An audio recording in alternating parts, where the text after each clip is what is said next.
Okay, for activity 5, the two tools I've been using, and the one that I haven't really used is Socrative, and the one that I feel really comfortable with is Kahoot. And I just wanted to kind of compare and contrast the two because I know people have been back and forth using them. After watching the videos and kind of learning more about Socrative at a seminar, I kind of wrote all my thoughts down too as well in this post, but I can kind of reiterate them during the screencast as well. I like Socrative. I think I would use it um, more for like short, quick formative assessments rather than like a 20-minute activity like Kahoot takes. I'll get to Kahoot, but the one thing that I definitely would use, and one thing that I agree from the video, is the short answer is where I see this as being the most useful. I created my classroom. It's MV226, and I played the role of the teacher and the student, kind of like that was in the video. I did the short answer, and I just did an example one like in the video. Reports. Did the example question about the scientific method. Yada yada yada. We can download those. I don't really want to move my drive. Anyway, I probably have to since I'm using that. Anyway, though, Socrative I think is really, really good for that short answer and that critical thinking piece. The one really cool aspect too that I like is the voting. I think that'd be very interesting to see how that could play out, especially since I'm going to try these learning suites. Hopefully I'll have like 6 learning suites in my classroom, whether it's anatomy or biology, and it'd be interesting to have them all like pose lab questions, and then have to vote for the best lab question, the best hypothesis. And I think that's going to be really. I'm going to try to do that right away, because I try to kind of the very beginning of the semester we try to create their own labs, and what seems really easy is actually a difficult task because they don't know how to form a hypothesis in an if-then statement. If-then because is usually how I like to pose that question. But I think that would be really interesting to kind of see how they can vote. If you play rock music, then the plant will grow taller because rock music is going to stimulate photosynthesis because of the sound waves. I don't know. That'd be an interesting experiment. But the idea is they could vote for the best particular pose question and then explain why they voted for that one. They might even realize like, oh yeah, we forgot the because section. I could see Socrative being used in other things too. I still have to tinker around with it. I've never actually used it with my students before. I have been fully aware of it. I guess I haven't taken the time to really get to know the program itself. True false. I mean, I think this could be done a little bit quicker than them logging on and possibly going on to Facebook or something. The same thing with the multiple choice. I think we could do this in different ways, but this is definitely great for the critical thinking piece. The one other thing I really like too, the space race seems like it could be fun. That's a good game. Yada yada. But the exit ticket.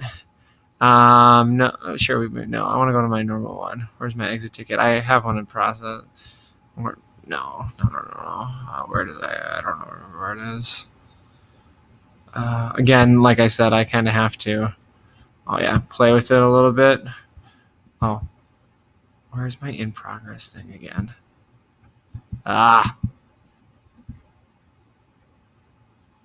Well, if someone wants to do my exit ticket, they absolutely can. Again, that's MV226 for the room. So I guess the student involvement can get there.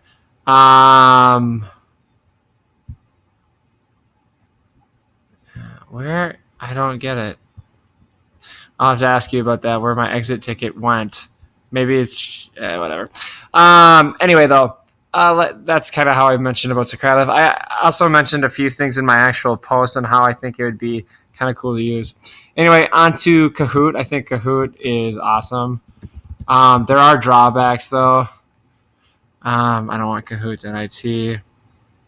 The biggest drawback is, I guess it's individualized. But one thing that they've done, and I followed along with Kahoot for a long time, and I've noticed they about a year they make a cool major improvement, or like they added ghost modes you can play against other classes, and now they've added group mode. Um, as you can see, this is from when I was in school. I've been using this even, so maybe going on its third, fourth year. I love Kahoot. You can see I've got like 20 Kahoots. I've tried Survey. It's okay. It's basically just the exact same thing as the quiz, except it doesn't show like right answers.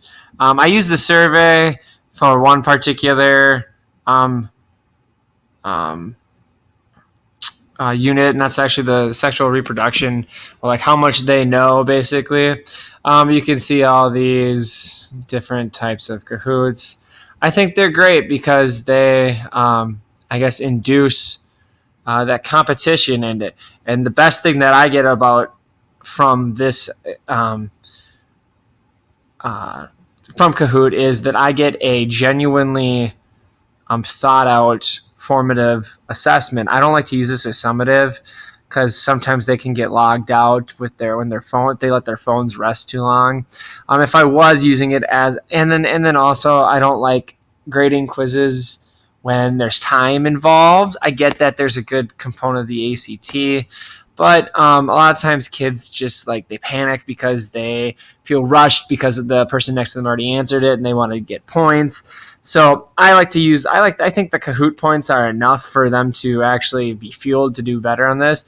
And some of the quietest kids in class, it brings them out a little bit, and the competitive spirit. They're like, you get the quiet young person in the corner of the room all of a sudden exclaiming yes, or I clicked the wrong one, or along those lines. So you kind of get to see different sides of people, and they have fun.